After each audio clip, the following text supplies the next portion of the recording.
So it creates this really nice pipeline. And so, all these sorts of apparatuses exist. And so, really, the nut of it is, can you sustain yourself while you're finding all of these things? And so, if you have, amount saved up, or if you take a, second mortgage on your house or what have you, you see people in all these different sorts of situations starting funds. And so, where I started was through operating an angel syndicate. And so, it's like pooled capital using a thing called an SPV, or a special purpose vehicle. So you go out and you find, people that are accredited investors. So that's one of these requirements for someone that wants to go out and be an investor in a fund or an angel investor themselves. They have to be an accredited investor. And so the SEC has this as a result of all the big stock market crash stuff that happened in 39, because people were selling snake oil to investors, and just without that foundation there financially, the country, couldn't. But whose fault is that? That's the investor's fault, right? Yeah. So it is the investor's fault, but then the way that the SEC kind of stopped that was, so they created this regulation called the Securities Exchange Act of 1939, which has been amended several times. And so one of the amendments is that you have to make a certain income threshold. So for individuals that file singly, it's $200,000 a year for the last 2 years, with the ability to do so this year as well. If you're married, it's $300,000, or you can have a net worth of $1 million or more, excluding the value of your primary residence. So those people, the SEC has deemed like financially accountable or fit to do that. Now, people that are not accredited investors can also invest, but then on the person that's doing the fundraising side, they have to show greater reporting on the specific offer that they're making. And so oftentimes, and then they also have to assure themselves, like there's all kinds of different regulations around it, but they have to be reasonably assured that they've informed the person that's going to do the investing. And then the SEC also limits the number of unaccredited investors that can get into any specific deal. So we used these special purpose vehicles, wrangled a bunch of accredited investors, and created pitch competitions. And so my investor thesis is around underrepresented founders. So through our angel investing side, we invest primarily in Black founders in early stage.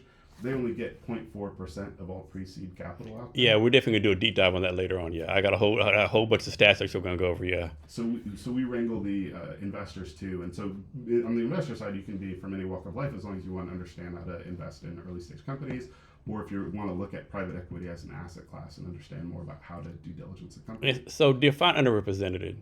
Yeah, underrepresented. So in venture, there's really large numbers. So not to get too much of the math, we're going to cover that a little later in the call. But essentially, like the Pale Male Yale crowd is like dominating hard in the paint, like in terms of allocation.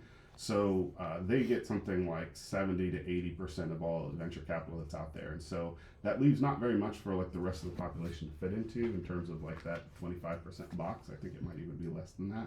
So people that just aren't kind of in that overcapitalized scenario. So another kind of little bit of interesting math behind this is that it's been shown that white male founders that can go out there and fundraise, it has no implication. It's not correlated with any success after the fundraise in terms of return on investment to investors.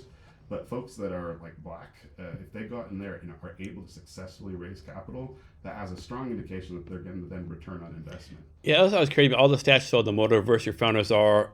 All the stats show all this, diversity, whatever you want to call it, like 20,000 times expands your investment, right?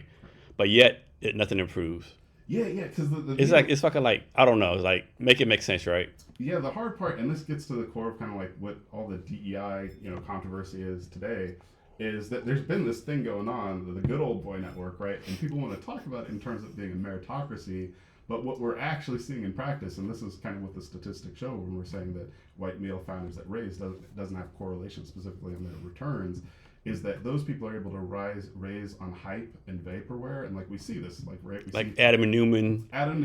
What's that lady's name who had the Theranos? Yeah. And then you see like the FTX crypto Mt. stuff. So it's like those things, people were not taking the due diligence look that they needed to, and that plays out all over society. It's someone that's like, I see in you something in myself, in my lived experience that makes me trust you.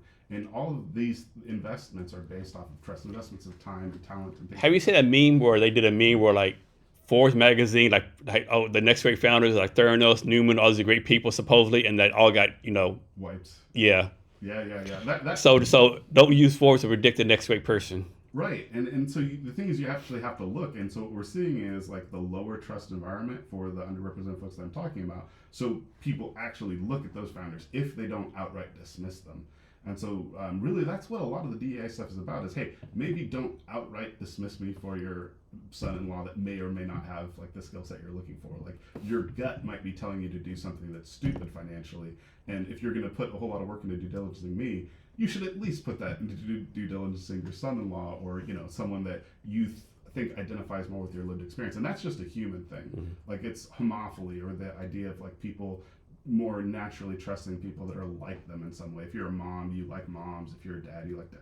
All these sorts of things, right? But so we have all these racial barriers, and like I say, like the family photo thing, and it's like those are just things that we would want to overcome if we were going to, take advantage of like the full range of our human capital, right? If we, you wouldn't build an engine like nowadays. You probably wouldn't build an engine, but you wouldn't build an engine where only like 4 out of 6 cylinders fire, right? Yeah. So you wouldn't want to build a society where only like 4 out of 6 of your best, brightest, founders were able to get capital to grow businesses.